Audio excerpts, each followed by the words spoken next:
Salut à tous! Alors, je me pose la question aujourd'hui, je pose la question, qu'est-ce que le développement personnel? Qu'est-ce qu'il emmène? Et qu'est-ce que ça implique de faire un développement personnel? J'essaye d'y répondre, allez c'est parti! J'entends souvent, des jugements assez forts sur le développement personnel. C'est ouais, c'est un peu de la branlette, c'est se poser des questions pour rien, C'est c'est, hem, c'est juste dire que le potentiel, on a à l'intérieur de nous et puis démerde-toi avec ça. Il y a énormément de jugements assez forts là-dessus et alors c'est pour ça que je me pose, un peu la question, moi, qu'est-ce que ça m'évoque à moi? Hem, Dans ma vision du développement personnel, ça serait plutôt de, face à des adversités, de réussir à ne pas réagir par survie, par, par réaction un peu, impulsive et mais de savoir prendre du recul face à chaque situation, le plus souvent possible en tout cas, pour pouvoir y répondre de manière le plus rationnelle possible. Ça veut dire quoi? Ça veut dire qu'on on a des états de survie par rapport à nos blessures qu'on a pu avoir, par rapport à l'expérience de notre vie.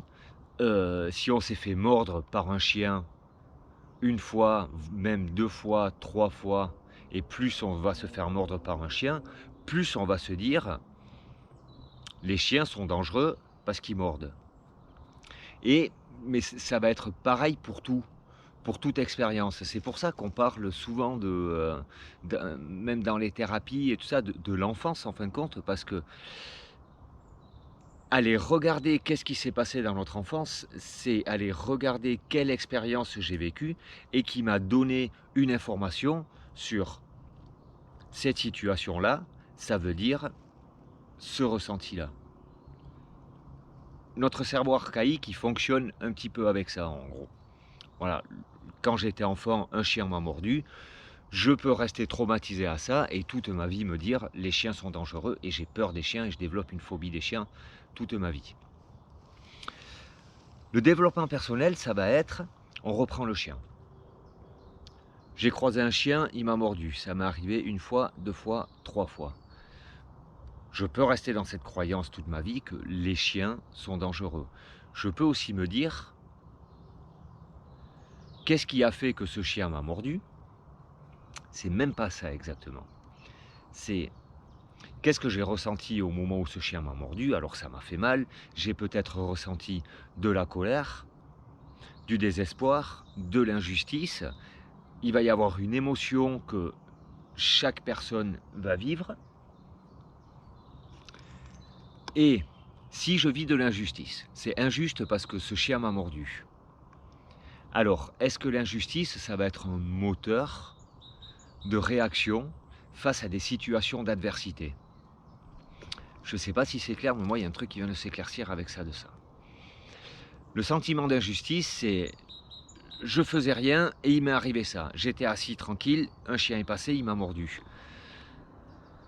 D'abord, ça va être travailler sur l'idée que tous les chiens ne mordent pas, parce qu'il y aurait pu avoir 40 chiens qui me sont passés devant moi, il y en a un qui m'a mordu. C'est pas tous les chiens qui mordent, c'est il y en a un qui m'a mordu.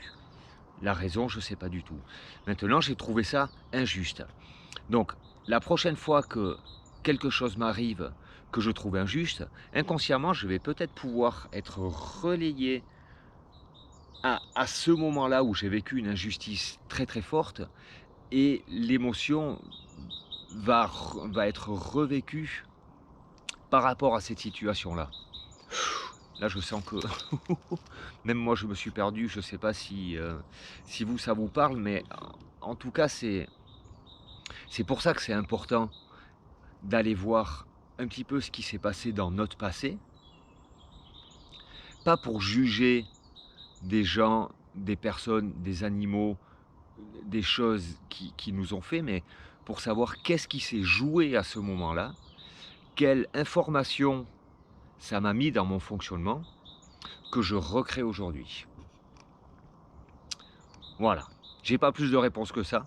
J'ai pas de réponse du tout d'ailleurs, mais le plus important, c'est de trouver la question, je pense. Et après, on cherchera les réponses. Allez, à demain. Ciao.